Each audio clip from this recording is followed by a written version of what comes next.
Hello and welcome to That Anime Pod. This is your seasonal anime recap show brought to you by That Nerdy Site. I'm your host, Christian Puente, aka Pixelbrave. If you'd like to see more from me personally, you can follow me on my Twitter at Pixelbrave, sharing any personal projects, general pop culture talk. This show is made possible thanks to That Nerdy Site. You can find more from the rest of the That Nerdy Site crew over on the main site, thatnerdysite.com. And if you'd like to support us, you can find us on Patreon as That Nerdy Site. And of course on Twitter as well, at That Nerdy Site. Got all the branding good to go.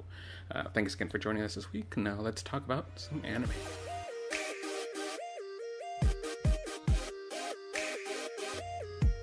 So for a bit of housekeeping, let me start by saying this is actually the last episode of That Anime podcast.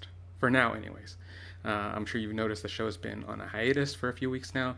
I won't go too much into it. I'll just say that I had to take a quick break from the show. I've been dealing with a lot of anxiety on the production side of things in my personal life. And again, just to give context for anyone, we're in the middle of a pandemic. We're all on lockdown and tensions are very high. A lot going on in the world with just Black Lives Matter, cops, a lot going on in the world right now on social media, and so it had been affecting my productivity, and so I thought it would be best to step aside from That Nerdy Site altogether as my role as a podcast host and video producer, just to kind of focus a bit more on working on my mental health and my well-being. And I thank everyone there at That Nerdy Site for working with me, and Trevor for sticking with me as long as he did, and they're going to be with me the whole way on this journey, and I'm going to continue working with them as best as I can as well, working on things behind the scenes to lend my support however I can. But I just kind of feel after some reflection that I'm best I'm in a better position supporting them in the community as a fan than on the team for right now. Again, I'm grateful for them and for anyone who's listened to this show, and don't be surprised if you see me make a pitch on the site or have any future collaborations with the team at That Nerdy Site during this what do you call it even during this time away from the team as in an official capacity. Don't be surprised if you don't see some unofficial collaborations there. So do keep your eyes over there at thatnerdsite.com and all our other platforms, so you can see what the team's up to and any other guest appearances I might make in the future. Alright, that's it for housekeeping. Let's get into the anime.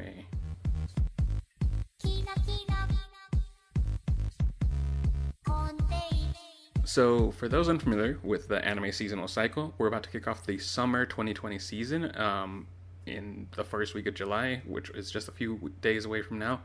And I figured for the final episode, I would like to at least do a recap. So, to kind of give more context again, so again, I took a bit of hiatus because I just couldn't get into the swing of watching anime weekly anymore. Just trying to stay up to date with events and what's going on in the world. I just couldn't watch anything. So the spring season is kind of just like, I watched what I could and I couldn't finish anything else. So spring season, I'll just have to catch up on another time. But I did at least, before putting the show away for a bit, I wanted to at least end things by giving my recommendations for shows that are on the horizon, things that are coming out, again, in just a matter of days when the summer 2020 season starts. So I sat down, gave a watch to several trailers that had launched for some of the pickings. I was not able to find every trailer for every show, and some of the trailers that I even watched, I am not going to include in this because they just were straight up, like, not deal breakers, but just like not at all something I would even want to recommend. So for this main section of the show, the topic of the week, which I didn't even properly introduce, but yeah, where this is the topic of the week right now, is the 2020 summer season and some of my impressions on the trailers that have dropped. And so it's going to be in kind of three sections. First, I'm going to talk about new shows that I do think might be worth checking out. For me personally, if the podcast had kept going, these are probably the three shows that I would be talking about the most as far as recapping. I also have a section where I want to talk about returning shows, returning anime. Some of these I've seen. Actually, yeah, all of these so far are shows that I have seen. And then lastly, I just have it in my notes marked as the kind of trailers, kind of shows that are not for me. They didn't quite hook me, but I wanted to at least talk about them because they either look like because they look like they might have some mainstream appeal. That they look like, even though they aren't in genres that I might enjoy, maybe someone out there might might like to hear my impressions on them. So those are the three main sections, and yeah, it's gonna be a kind of a quick and easy final episode. But I'm glad that y'all are here to listen along, anyways. So let's get to it.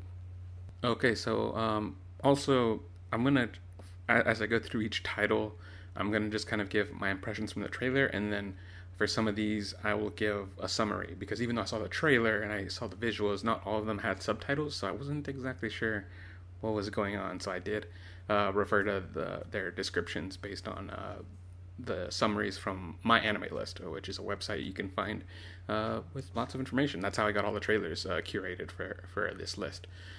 First is Onyx Equinox. That's going to be a Crunchyroll original, and this is like kind of a big deal for a lot of for the Latinx community, because it's going to be an all Latinx cast of characters. It takes place in Mesoamerica, and it looks like it's going to deal with the Aztecs and the some of their gods, and a lot of supernatural magic, and it looks like a shonen kind of adventure, magic, adventure, and mystical creatures, demons, things like that. That was the impression I got.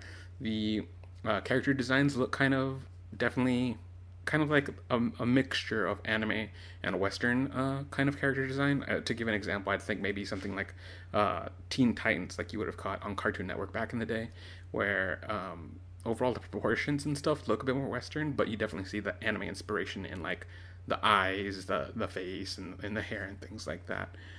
So yeah, it looked kind of interesting. I'm not the biggest fan of it, but I definitely think I would have at least given it the 3-episode watch, and so that's why I'm including it on the new, because it's in the new kind of on the list of things I'm gonna at least check out, because if you look really closely at your MP3, you'll see that I am actually Mexican American, so I am curious to see how, what an anime looks like that does tackle people from my culture, and yeah, we'll see how it goes. I'm going to give again, I couldn't tell much from the trailer, which, by the way, had an English dub, so I don't know if it's even going to get a Japanese dub, because the trailer that I saw was in English. So, but even with that, it was a bit vague with exactly what the plot is. So, again, going off of some descriptions from websites, Onyx Equinox, again, that's the name of the show. One description says, one boy must discard his apathy towards his fellow man and prove humanity's true potential. Join him on his quest to become champion of humanity with Onyx Equinox. And again, this is going to be a Crunchyroll. This is one of the Crunchyroll originals. Crunchyroll is having this initiative called Crunchyroll Originals, where they're making shows kind of in collaboration with studios that, instead of just getting the publishing rights, they're partnering up with, and the details are kind of up in the air. I don't know if they're providing the funding or if they're completely animating or what, but it's definitely going under a different kind of banner. It's different from your typical, okay, anime was produced over there and now we have the distribution for localization and stuff like that. It's a bit more hands-on, I think. So that's one of them. And there's another description I wanted to include. It's from the Facebook page for the show. It says, an Aztec boy is saved from death by the gods and forced to act as humanity's champion and prove humanity's potential. So again, sounds very familiar with like kind of shonen shows, kind of a chosen one, and he has gonna have probably his ragtag group of people against monsters. And so yeah, I'm curious to see what a shonen anime with a Aztec spin is gonna be like. A lot of people seem to be really excited for this show, and I'm cautiously optimistic. We'll see. The next one is called Decadence, and based on the trailer, it looks kind of dystopian. I saw some giant machine cities, and it just looked kind of like it, kind of Mad Max vibe.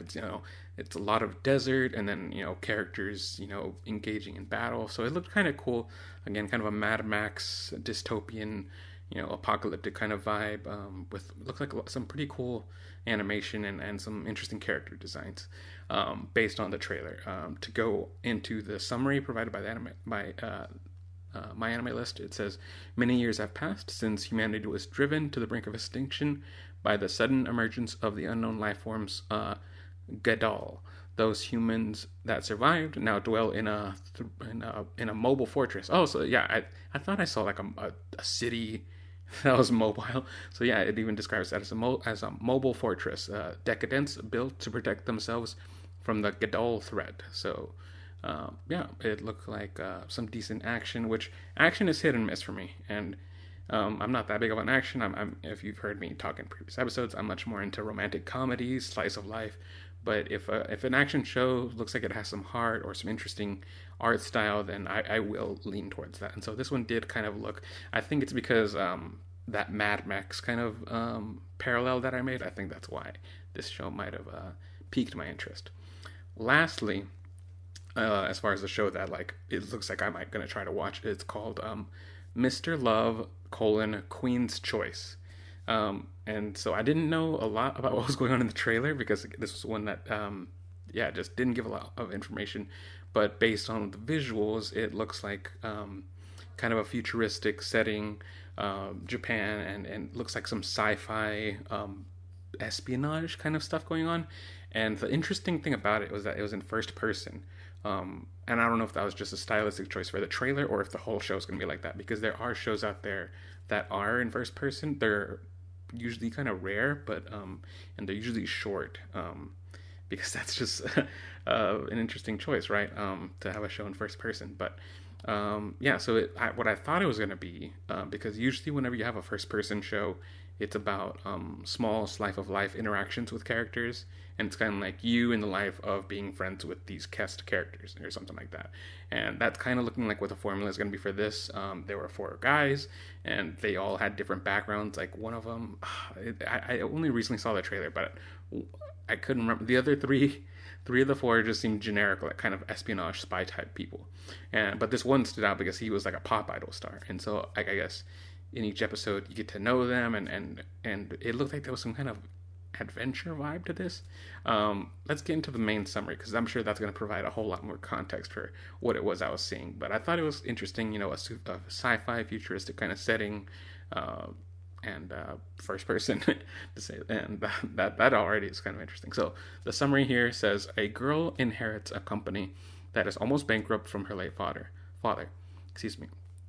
Lacking the funds, she must now become the producer herself to save the company from collapse. So I'm not even sure what the company does, but looks like she's inheriting company. During her work, she meets 4 boys: financial expert Zen, the idol Kira. Okay, that's the pop star that I was talking about. The idol Kira, police officer Haku, and leading neuroscientist Simon. So that neuroscience must be the kind of future kind of tech that I saw. And is suddenly involved with the conspiracy and mysteries over the existence of special powers known as evil.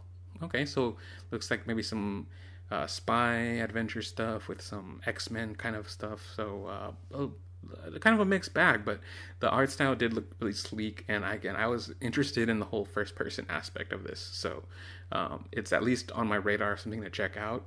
I don't know if I'll stick with the whole thing, but those are the main 3 that are kind of like my top picks for this season so far. Let's take a look at what's returning this coming season now too. First, we have ReZero Season 2. ReZero is a very popular show, and it's made some mainstream success. To give a quick summary of what that is about, not major spoilers here, and hopefully you've seen Season 1 already, but before going to Season 2. But if you want to catch up, basically this Japanese kid is brought into a fantasy world, something you might see in like Final Fantasy, World of Warcraft, Dungeons and Dragons. There's lizard people, there's mages, magicians, and stuff like that, and he's kind of like trying to make sense of it all. The hook of it, the interesting thing, is that anytime he dies, he kind of resets as if in a video game. And so it's him going on these adventures, occasionally dying, and then being reset and having to learn from his mistakes. And so it left on quite a character cliffhanger, in the last season, and yeah, season 2 is back now. A lot of people are sure to be very excited for that. Next one is kind of a complicated one for me to talk about. It's called, this is one of those long anime titles. It's My Teen Romantic Comedy Snafu, and this is season 3. And I should have done just a little bit of research on when the season 2 ended, because I shorten the name because it's so long. I just call it Comedy Snafu, or My Romantic Snafu. But it's season 3, and it's finally coming out, and it's weird. The complicated thing about it is that I know years ago that I loved the first 2 seasons. To give a little bit of context, it's a romantic, not, it's kind of a romantic comedy, but it's also a coming of age drama. It's a high school show. And I don't even remember the characters' names or any of the cast of characters, but I do remember it left an impression on me as being, most, romantic comedy is even in the name, but it leans much more into melodrama, which is weird to admit, but I really like melodrama. And so it's a teen coming of age story, and it just hit really heavy because the main character, unlike in most shows, the main characters are usually maybe somewhat pessimistic, but usually they're optimistic, or they're kind of like endearing of some sorts. But the main character on this is kind of an asshole. I'm not even sure. This is my own podcast. I'm even not sure if I'm allowed to use that language, but he's kind of an asshole and just really doesn't want to have to do with anything, and just like really closes himself off. If you've ever played The World Ends With You, kind of similar to the main character in that. And but he ends up still coming through for his friends and his classmates, and as unwilling as he is, or wanting to make friends with people, it kind of ends up happening, and it's just something about it really endeared it to me. It's been so long since season 2 that I've forgotten all the characters' names and the dynamics. I just am left with the feeling that it really meant a lot to me at the time, and so I might even need to watch the first 2 seasons again before jumping into 3. But to get it on your radar, it's coming out with season 3, and it's been years and years since season 2 came out. I wish I had looked up again when season 2 ended, but it was one of those things that I never thought would happen. We'd never see a season 3, so I'm very excited and curious to see what we get to see coming up. Next up, we also have season 2 for Fire Force. Fire Force was a kind of a mixed bag, a mixed reception of an anime this last season or 2. The first season, and to give it context is Fire Force was a show I was very excited to start when season 1 launched, because it was from the same creator of Soul Eater, one of my favorite shows. I really liked it a lot growing up, and so to see a sequel show, not a sequel show, but to see the next property coming from that author, I was very excited. It's firefighters with superpowers basically, and but halfway through the first season, I did drop it, because even though the action is top notch, the sound design is incredible, the opening song is really cool, the character designs are really awesome. Like it has a lot going for it as far as action sequences, sound design, and visuals and animation. But the kicker for me personally, why I stopped it halfway through, was that unfortunately it did have a lot of fan service, which, no judgment if you're a fan of that, but to me, I don't really appreciate it that much. It can be a bit much, and for me personally, Fire Force did have a bit too much, so I did drop it, and kind of figured, if you've ever been on YouTube, there's plenty of times when people will make highlight reels of, hey, here's the top 10 fights out of this show, the top 10 battles in Dragon Ball or something like that, and I was like, you know what, this show is just not for me. But if I'm sure in a matter of time YouTube will have great montages of all the good fight scenes, so I'll just check that out, because the story is not enough. It's not hooking me enough personally to want to stay invested in the show. So but I wanted to at least get that out there, that season 2 is coming around the corner. The trailer looks like it's going to provide a lot more of what the last season showed. Just great animation, visuals, new really interesting character designs, and so I will kind of keep my eye out there to see if people come around on this and keep up with it after all. But it wasn't exactly for me, but I wanted to get that on your radar out there too, if that was something you guys might want to check out. And then lastly, we have Sword Art Online Alicization War of Underworld. This is season 2. Sword Art Online is another popular anime series that I had started years and years ago, and I stuck with it for the first few seasons. It has some spin-off series too. The overall premise is that you follow the main character Kirito, who, similar to in my description earlier about ReZero, it's about a character who is stuck, not in a fantasy world, but he's stuck in a video game, and the first few seasons are about him trying to escape the video game, and the future seasons and series after that are just more interesting sci-fi fantasy adventures in video game worlds. So very Matrix meets Ready Player One kind of vibe, and there's usually lots of drama, really great action and art. I personally stopped watching Sword Art Alicization because it started using a lot of troublesome content. Some of the content was a bit tone deaf, I believe. It got a little problematic. If you wouldn't at least Google just like Sword Art Online, Alicization, problematic, I'm sure you'll find some articles in there. But it was not for me. I did not feel like I could stay watching the show, but a lot of people do seem to still be enjoying it, and so just to get that out there, season 2 looks like it's ending this Alicization arc, looks, if nothing else, similar to what I was saying about Fire Force. You know, it's from a studio that produces some great fight animations and stuff. So if nothing else, I might check out like a montage or highlight reel of some of the action highlights. But I probably won't be watching this. But again, if you've been wanting some sword art, some fantasy, some fights, this is maybe one that you might check out. Lastly, we have a really long list here, and that's again that's what I put down in my notes. Just these are all shows that are not my cup of tea, but I could see them having appeal for other audiences out there. Just because these aren't romantic comedies exactly doesn't mean that anyone out there might not like it too. So again, just to talk about some of these, one of them is called God of High School. Based on the trailer, it looked kind of like a whole series revolving around a tournament arc or kind of a fight club. It's in the name, God of High School, so it looks like a high school, but the characters, everything in the trailer looked like it was just revolving around kind of an arena where people would just fight. And so putting together the visuals and like reading between the lines, it seems like maybe different student clubs maybe have to fight each other for dominance or something like that. I have for all of these here, again, I have the summaries up, so I'll see the official statements, but just my impressions on the trailers.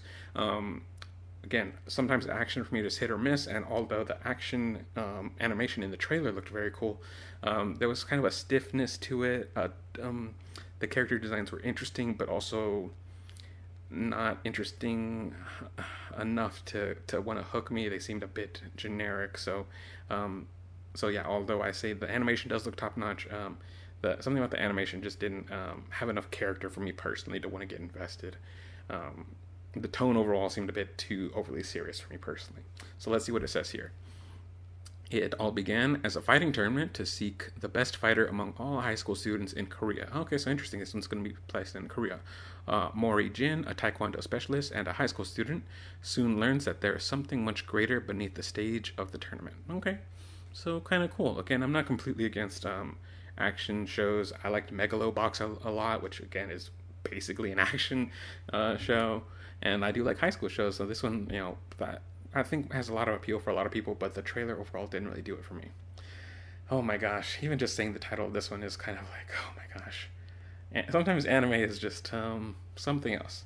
This next one is called Rent a Girlfriend. And from the trailer, it looked like it was kind of a romantic comedy, which again, it's like, well, Christian, why wouldn't you like that? But I already knew the title of it, and so that just sounds kind of, it's 2020, not like the best premise. I will say though that the characters both looked like, well-meaning, like it looks kind of sweet. The animation looks okay.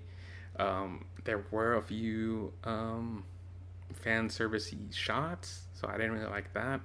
But the overall tone, I'll at least say, seemed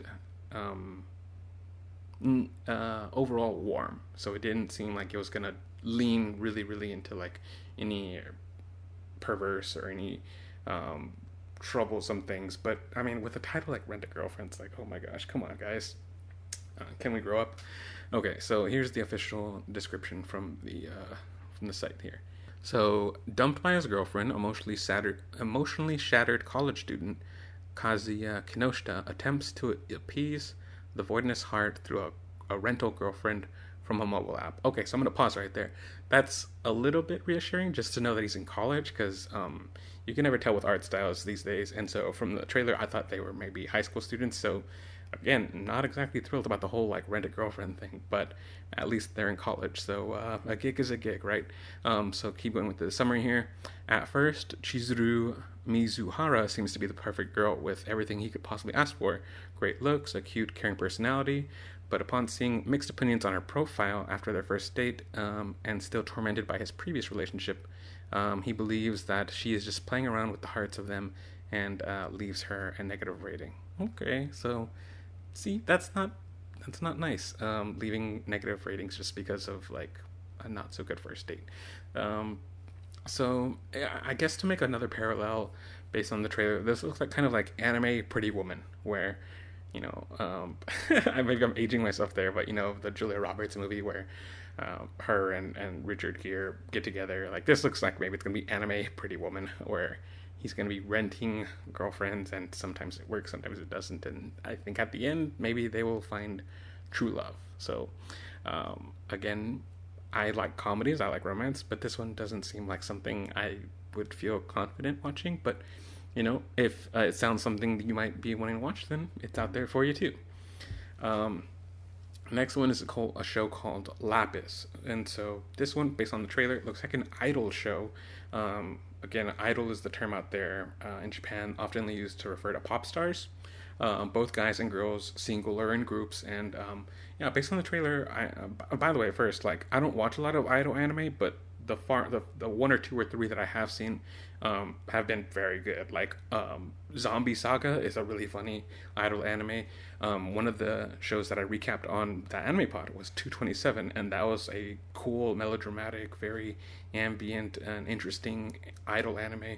And this one, though, is on my A list because it just looked a bit too generic, which is interesting because, so even though it's an idol anime, the twist or the hook, what I think they're going to try to get people to, the kind of twist on this one, is that it's set in a fantasy world. So it looked kind of like Lord of the Rings-esque, like they were using spells and magic and stuff like that. And so I think, that's like, hey, cool, we're going to use idol anime genres and we're going to put it in some fantasy elements and stuff. So that alone is kind of interesting, but again, just based on the trailer, it looked like it was going to be a bit surface level, like maybe too slice of life. I like slice of life, but I would like at least a main through line of like characters wanting to improve something about themselves or overcome some kind of obstacle or conflict. But a lot of this looked like there's not really going to be much conflict from what I could tell, which is kind of a disappointment, which is why it's kind of on this part of the list. Let me put out the summary, the official summary. Okay. So, based on mixed media project that blends fantasy, magical girl, and idol elements, Lapis Relights, okay, so that's the subtitle, Relights, will follow a group of students as they train to become idols. Again, that's the common Japanese term for a pop star. Together, they'll use the magic of music and the magic of, well, literally in their performances. So, again, so if I had just read that, I would be like, oh, cool, interesting, I like musicals, and I like fantasy. So that looks like a good combination, but again, from the trailer, it looked a bit too surface level. And so it's not exactly hooking me exactly, but hey, putting it out there in case anybody else wants to see it. Next one is a show called Gibiate. I don't know if I'm pronouncing that right, but that's how I'm pronouncing it. That's how I'm reading it. And this one, based on the trailer, was putting a lot of emphasis on the team behind it. Looks like a lot of collaboration between a lot of musicians and famous producers and anime creators. And so that was interesting. Like more of a lot of the trailer was based on like, the team behind this. Unfortunately, the art didn't look very good. The art was very stiff, and they even had a lot of, based on some of the things I saw, this kind of post-apocalyptic kind of vibe, monsters versus survivors and people with powers, which it was just a bit too uh, like, I'm not trying to sound like an anime snob here, but it just looked like kind of very generic. You know, like a straight to DVD kind of movie. You know, when you see those out at the Blockbuster and stuff. um, and maybe it's for other people, maybe it's not. But another thing is that the monsters, because they were, you had these human characters with powers, and they were fighting monsters, and the monsters were really bad CG animated monsters, and so.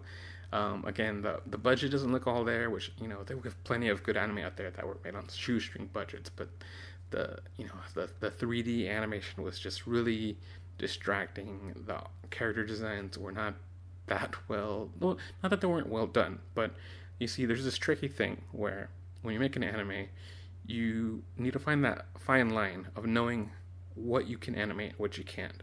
And if you're a studio with a limited budget, then you should probably lean into simple designs. That way you can still animate, you know, kind of fluidly. But if you have a limited budget and very, very detailed, very intricate character designs, costume designs, then it limits how much you can actually animate and, you know, how well you can animate that, because, you know, pictures are done picture after picture after picture. And so to replicate that, you know, it can, you know, put a strain on the production. So it looks like they did bite off a bit more than they could chew. And so again, based on the trailer, like, it looked kind of post-apocalyptic, fighting against monsters and stuff. Let's see what the actual plot is here. So this story takes place in Japan. The year is 2030, and the Earth has been completely overrun by a viral disease called Gibeah that turns infected people into different monsters based on their age, sex, and race. So, okay, that's interesting. A samurai and a ninja from the early Edo period travel together through time and arrive in a ruined Japan to aid a professor working on a cure. Okay, so interesting. The time, I like a good time travel, so that's interesting to have people from the past come to the future. That usually results in some interesting fish out of water kind of scenarios, but still, the overall animation design kind of put me off. So I will just, you know, keep an eye out on Twitter to see what people are saying about that. But overall, not for me, not an endorsement for me, but if you want to see some cool fights and stuff, then maybe give it a shot. And that's it for the trailers that I checked out and that I wanted to share my thoughts on. Again, there are a whole lot more shows coming out this season and probably even more trailers dropping soon. But these were ones that I thought at least were worth sharing, whether they were something I would watch or maybe someone else might want to watch instead.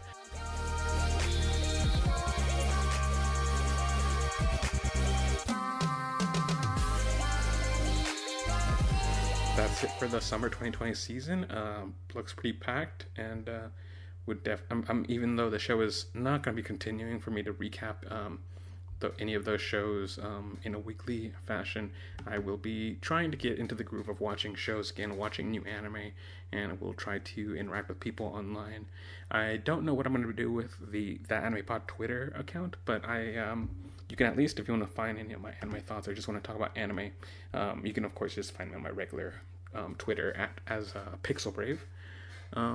And that's it for the show. Want to just say again, thank you for that nerdy site for having me for as often as I could, and for anyone listening to the show, checking it out. To the guests that I had Tortilla Senpai on, I had Sam Kingma on. Thank you to both of them. I really wish I could have gotten into the swing of things to have more guests on in the future. And again, the whole intent is for me to take time off to focus on myself, and if I can work through my anxieties, then I would be happy to come back and try to get more guests on again. So until then, please follow me on Twitter at PixelBrave, and follow That Nerdy Site at That Nerdy Site as well. And let's close things out one more time with that great track, Lonely Rolling Star Remix by Grimecraft in cooperation with Game Chops. Thanks you guys so much again for tuning in, and catch you guys around. Take care. Bye.